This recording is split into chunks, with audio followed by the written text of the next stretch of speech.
Basic ఇన్ఫ్రాస్ట్రక్చర్కు మాత్రమే నేను చెప్తా ఉన్నా. ఈ 50,000 ఎకరాలలో బేసిక్ ఇన్ఫ్రాస్ట్రక్చర్కు మాత్రమే రోడ్లు, డ్రైనేజీలు, కరెంటు, నీళ్లు, ఇటువంటి బేసిక్ ఇన్ఫ్రాస్ట్రక్చర్కి అయ్యే ఖర్చే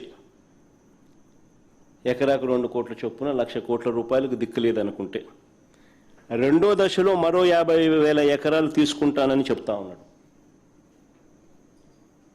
అందులో సుమారు 20,000 ఎకరాలకు ఇప్పటికే నోటిఫికేషన్ కూడా ఇచ్చేశాడు. రెండో దశకు సంబంధించి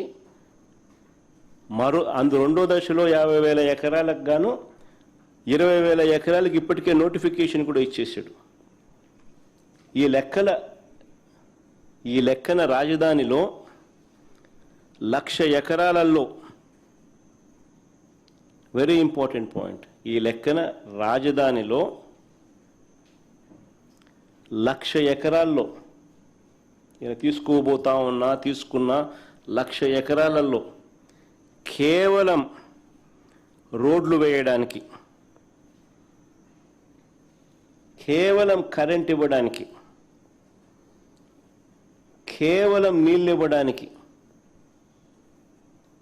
కేవలం డ్రైనేజ్ కనెక్షన్లు ఇవ్వడానికి, ఇటువంటి బేసిక్ సదుపాయాలను కల్పించడానికి ఈ లెక్క ప్రకారమే, ఈయన ఇచ్చిన లెక్కల ప్రకారమే ఎకరాకు 2 కోట్ల రూపాయలు ఇంటూ 1,00,000 ఎకరాలు అంటే ఏకంగా 2,00,000 కోట్లు కావాలి. చాలా చాలా ఇంపార్టెంట్ పాయింట్. భవిష్యత్తులో ఈ ప్రాజెక్ట్ పూర్తయ్యేసరికి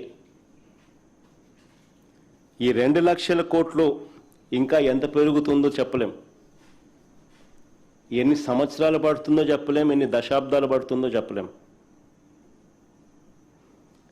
ఈ సంవత్సరాలలో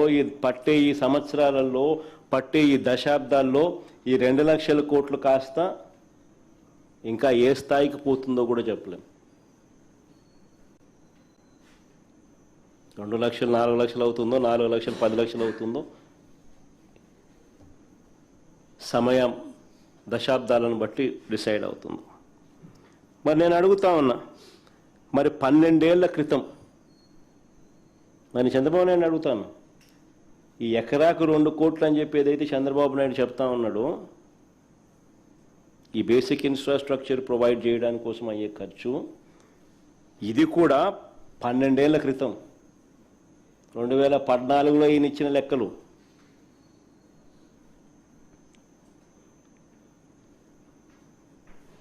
పన్నెండేళ్ల క్రితం లెక్కల ప్రకారమే 2,00,000 కోట్లు పెట్టాల్సిన ఈ చంద్రబాబు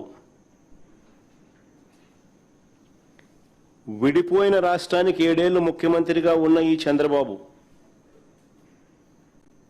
ఇప్పటి వరకు ఎంత పెట్టాడని అడుగుతా ఉన్నా.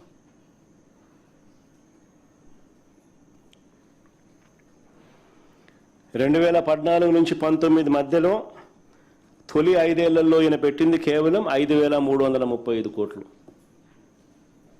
2014 నుంచి 2019 మధ్యలో తొలి 5 ఏళ్లలో ఈయన పెట్టిన ఖర్చు 5,335 కోట్లు, 2,00,000 కోట్లకు గాను. అవి కూడా అప్పుల ద్వారా తెచ్చినవే. ఈ 2 ఏళ్లలో కూడా ఎంత పెట్టారని చూస్తే, ఇప్పుడు మళ్ళీ సెకండ్ టర్మ్ మళ్ళీ ఆయన ముఖ్యమంత్రిగా ఆయన ఈ 2 ఏళ్లలో కూడా ఎంత పెట్టారని చూస్తే, నాకున్న సమాచారం ప్రకారం చంద్రబాబు నాయుడు గారు అమరావతి కోసం ప్రస్తుతానికి చేసిన గ్రాస్ కమిటెడ్ అప్పులు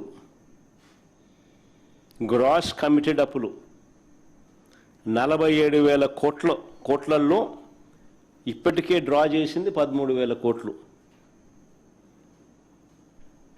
ఇందులో కూడా ఇక్కడ భలే ఆశ్చర్యమైన విషయం, ఇందులో కూడా మొబిలైజేషన్ అడ్వాన్సులుగా ఇచ్చింది 5,500 కోట్లు. 10% చేయడము, 8% తీసుకోవడం కమిషన్. అసలు ఇంతవరకు మా హయాంలో ఎప్పుడు మొబిలైజేషన్ అడ్వాన్స్ అనేది లేదు. పని చేస్తే బిల్లులు పెడితే ఇస్తాం. ఈయన వచ్చినాక దాన్ని మార్చి మొబిలైజేషన్ అడ్వాన్స్ తీసుకొచ్చినాడు. ముందే డబ్బు ఇస్తున్నాడు, ఆ డబ్బులో నుంచి ఇమీడియట్గా డబ్బు ఎత్తున్నాడు. 10% ఇస్తున్నాడు, 8% కమిషన్ ఎత్తున్నాడు.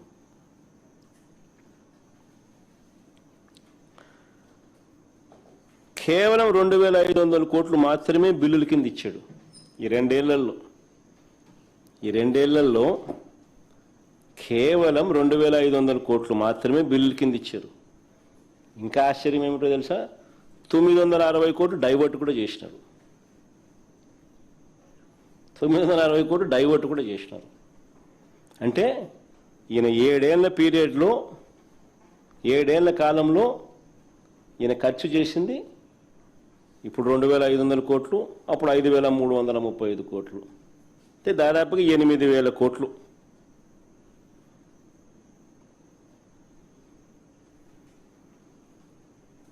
మరి కేవలం నేను చంద్రబాబు నాయుడు గారిని అడుగుతా ఉన్నా, మరి కేవలం రోడ్లు వేయడానికి, కేవలం కరెంట్ ఇవ్వడానికి, కేవలం నీళ్ళు ఇవ్వడానికి, కేవలం డ్రైనేజ్ వంటి మౌలిక వసతులు కల్పించడానికే 2 లక్షల కోట్లలో 7 ఏళ్లలో ఖర్చు పెట్టింది ఈయన కేవలం 8,000 కోట్లు.